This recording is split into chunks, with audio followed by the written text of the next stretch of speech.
Good morning everyone. दोस्तों, आज मैं बना रही हूँ कुछ मीठा उत्कर्ष के लंच बॉक्स के लिए। इसको भी मैं साथ में रखना चाहूँगी। और यूजुअली मैं उसे जो भी मीठा देती हूँ वो सूजी का बना हुआ प्रेफ़र करती हूँ, क्योंकि उससे ये इजीली डाइजेस्ट हो जाता है। बाकी की चीज़ों के लिए उसे बहुत परेशानी होने लग जाती है।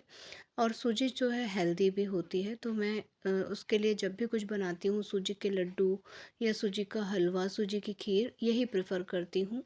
थोड़ा-सा इसमें आटा या बेसन भी ऐड कर लेती हूँ, लेकिन सूजी उसमें मेनली उसमें होती है।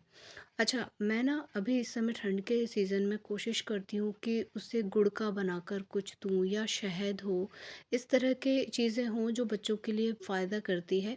तो मैं दूध में सूजी को अच्छी तरह से मैंने पका लिया है।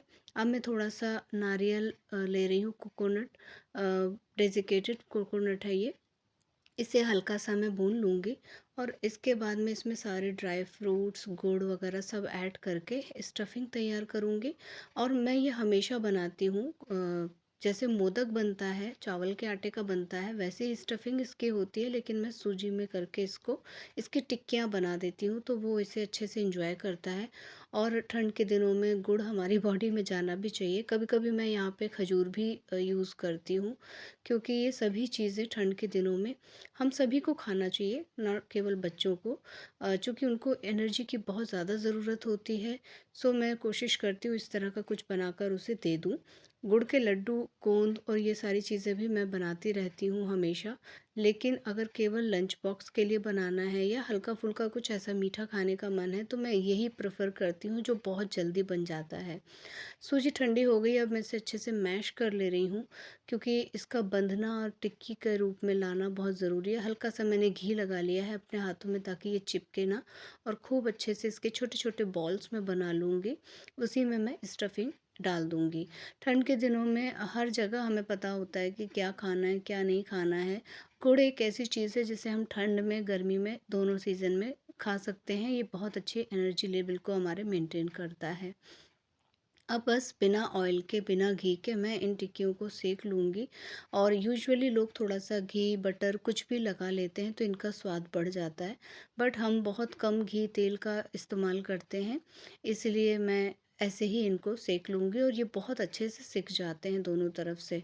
चूँकि अंदर मीठा है, पका हुआ है सभी चीज़ें, तो ये नुकसान नहीं करता है, खाने में बहुत टेस्टी लगता है। लंच के बाद आप इसे 1 या 2 टिक्की खा लो, बहुत ही प्यारा सा टेस्ट आता है। आप चाहो तो आप थोड़ा-सा चीनी दूध में मिला के तब सूजी को पका सकते हो। मौसम बहुत प्यारा सा हुआ है, खिली-खिली सी धूप हो रही है, ठंडी हवा भी है साथ में। लेकिन इस मौसम का एन्जॉयमेंट हम घर में ही कर रहे हैं अभी, कहीं बाहर नहीं जा सकते हैं। मन तो ऐसा कर रहा है इतने प्यारे बादल और ये सब देख के, कि आप लोगों के साथ सब कुछ शेयर कर दूँ। अब दोपहर का टाइम हो गया है और अब आप देख लीजिए यहाँ पे क्या हाल है, हवा बहुत तेज़ चल रही है। Hello everyone, welcome to my channel. दोस्तों, मेरे चैनल में आप सभी का स्वागत है और जो न्यू सब्सक्राइबर हैं उनका हार्दिक अभिनंदन है। दोस्तों, कैसे हैं आप सब? मैं अंकिता जबलपुर से कर रही हूँ आप सबका स्वागत। दोस्तों, उत्कर्ष के एग्जाम्स स्टार्ट हो गए हैं और मैंने अपने बीते ब्लॉग में बताया भी था कि मैं इसी वजह से थोड़ा सा ब्लॉग वगैरह में गैप कर रही हूँ। और आप में से कुछ फ्रेंड्स जो है पूछ भी रहे थे कि उत्कर्ष कहाँ है। सो उत्कर्ष अपने एग्जाम में बिजी हैं। आसपास जो नॉइज़ पोल्यूशन आ रहा है इसके लिए सॉरी, क्योंकि आज कहीं पे कुछ है। सुबह से खूब बाजे धमा चौकड़ी हो रही है, मत पूछो कि खूब अच्छा माहौल हुआ है मोहल्ले में। ऐसे साउंड सुन के तो नाचने का मन करता है, लेकिन फिर भी मैं तो बस इसके एग्ज़ाम में बिज़ी हूँ। और एक भी दिन का गैप नहीं है, संडे का जो गैप होगा बस वही गैप है, अदरवाइज़ इसके पेपर में एक भी दिन का गैप नहीं है, तो थोड़ा सा टफ है। और रिवीजन बच्चों को जो है मैडम करा ही रही थी, लेकिन फिर भी कुछ ना कुछ छूट जाता है। एज़ ऑलवेज मैं हमेशा बोलती हूँ कि उत्कर्ष अपने एग्ज़ाम के टाइम में बहुत डर से जाते हैं। सो वही हाल है, ये उठता है, इसको लगता है कि अभी मेरा ये तैयार नहीं है, ये तैयार नहीं है, और थोड़ा सा सहम जाता है। तो इसलिए मुझे लगना पड़ता है एक बार रिवीजन कराने के लिए, एक बार पूछने के लिए कि आपने ये किया कि नहीं, वो किया कि नहीं। तो मैं थोड़ा सा इसी में बिज़ी हूँ। और इसके अलावा उत्कर्ष का बर्थडे मंथ है, उत्कर्ष का बर्थडे है। आप में से कई लोगों को याद था, मुझे बहुत अच्छा लगा जब मैंने इसके चाचू वाला व्लॉग शेयर किया था चाचू के बर्थडे का। तो बहुत सारे लोगों ने कहा कि उत्कर्ष का भी बर्थडे पड़ने वाला है और डेट भी याद है, कई लोगों ने डेट भी लिखी। मुझे बहुत अच्छा लगा कि आप लोग इतना प्यार करते हैं मुझसे, हम दोनों से ही। और यही कंसर्न, यही प्यार जो है वो कभी भी मुझे आप लोगों से ज़्यादा दिन दूर नहीं रखता है। और इस बार एक ड्रास्टिक चेंज हुआ है कि उत्कर्ष ने अपने बर्थडे में बोला है कि मम्मा अब मैं इस बार बच्चों को नहीं बुलाऊंगा आसपास के, मैं ऐसा बर्थडे नहीं सेलिब्रेट करना चाहता हूँ, कुछ अलग करना चाहता हूँ। तो देखती हूँ मैं क्या कर सकती हूँ। मैं तो हमेशा की तरह ही प्रिपरेशन कर रही थी कि हाँ चलो ये करेंगे वो करेंगे, लेकिन इसने एकदम से माइंड चेंज कर दिया। एक तो चलो ठीक है, इसके एग्ज़ाम भी उसी बीच ख़त्म होंगे और देखते हैं हम लोग क्या कर सकते हैं। और बड़ा भी हो रहा है ना, बच्चों के वो एक होता है ना, जब छोटे होते हैं तभी ज़्यादा उनको मज़ा आता है। और ऐसा कुछ इसका फ्रेंड सर्कल नहीं है, सभी इससे बहुत छोटे छोटे हैं या बहुत बड़े बड़े हैं, तो इसका ना वो सेटिंग नहीं बैठती है आपस में बच्चों के साथ, इसलिए शायद ये ऊब गया है। और उस समय तो स्कूलों की छुट्टी होगी जब इसका बर्थडे पड़ेगा, तो मेरे लिए बहुत बड़ा टास्क हो जाता है कि मैं इसके लिए क्या खास करूँ, क्या मेमोरेबल करूँ। और मेरे हिसाब से तो भाई 10th बर्थडे है तो कुछ स्पेशल होना चाहिए, लेकिन घर का माहौल और सारी चीज़ें जस्ट अपोजिट हो जाती हैं। मैं जब कुछ सोचती हूँ तो उसका जस्ट अपोजिट होने लग जाता है, तो समझ में नहीं आता कि मैं क्या करूँ। और साथ में कुछ मेरे फ्रेंड्स हैं जो पूछ रहे थे कि उत्कर्ष किस क्लास में है। उत्कर्ष 3rd में है अभी, और 10 ईयर मैंने बता ही दिया कि 10th बर्थडे है ये इनका। और थोड़ा सा एज और ये सब आगे पीछे इसलिए हुआ क्योंकि मैंने इसको एक ही क्लास में 2 बार, जब इसका स्कूल मैंने चेंज किया था लॉकडाउन के टाइम पे, तो मैंने इसको एक ही क्लास में डबल बार पढ़ाया है।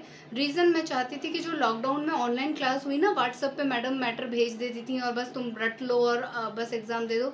मैं चाहती थी कि इसका कॉन्सेप्ट क्लियर हो, सारी चीज़ें से याद हो, लर्न हो, चीज़ों को ये समझे। इस वजह से मैंने इसको एक क्लास में 2 बार पढ़ाया है। तो इनके साथ के बहुत सारे बच्चे जो हैं वो 4th में हैं, लेकिन उत्कर्ष जी जो है अभी 3rd में ही है। और मुझे लगता है कि नींव अगर ठीक ठाक हो जाती है तो आगे आपको ज़्यादा प्रॉब्लम नहीं होती है। और क्लास इसका क्या है, कभी कभी कुछ लोग लुढ़क भी जाते हैं, तो मैं तो उन्हीं में से एक हूँ। तो हंसी मजाक अपनी जगह दोस्तों, लेकिन मैं फिर भी सोच रही हूँ कि क्या इस बार करूँ कि उत्कर्ष के लिए ये मेमोरेबल बन जाए। बच्चों को बुलाना नहीं है और हम अभी ऐसे कहीं जा नहीं सकते हैं, तो मैं क्या करूँ क्या करूँ क्या करूँ, यही सोच रही हूँ कि जैसे हम लोग का बर्थडे मनता है फिर, या तो फिर मैं वही करूँ। जब उत्कर्ष खुद से ये एडमिट कर रहे हैं कि मैं बड़ा हो गया हूँ मम्मा, बच्चों को मत बुलाओ, मुझे अच्छा नहीं लगता है, तो क्या करूं देखते हैं। और अगर उस बीच इसका मन चेंज हो जाता है तो वापस से वैसे ही करेंगे, बलून वलून फुला के केक कटिंग और सारी चीज़ें। तो जो भी होगा आप लोगों के साथ मैं शेयर करूंगी। अभी हाल फिलहाल इनके एग्ज़ाम्स चल रहे हैं और एग्ज़ाम इनके 23 तक हैं। 23 को इसका लास्ट पेपर है।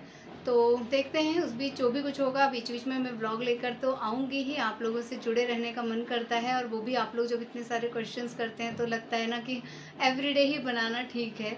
आप लोगों को भी अच्छा लगता है, मुझे भी आप लोगों के कमेंट्स का इंतज़ार रहता है। सो आज का व्लॉग मैं यहीं पे एंड कर ले रही हूँ, आप लोगों से ले लेती हूँ विदा। मिलूंगी अपने नेक्स्ट वीडियो में, लेकिन जाने से पहले आप लोगों से रिक्वेस्ट करूँगी कि आप लोगों में से जो लोग नए हैं प्लीज़ मेरे चैनल को सब्सक्राइब कीजिएगा, वीडियोज़ को लाइक कीजिएगा और अपनी फैमिली और फ्रेंड्स के साथ उसे शेयर कीजिएगा दोस्तों। और इसी तरह अपना प्यार और आशीर्वाद बनाए रखिएगा। Bye bye and thank you for watching.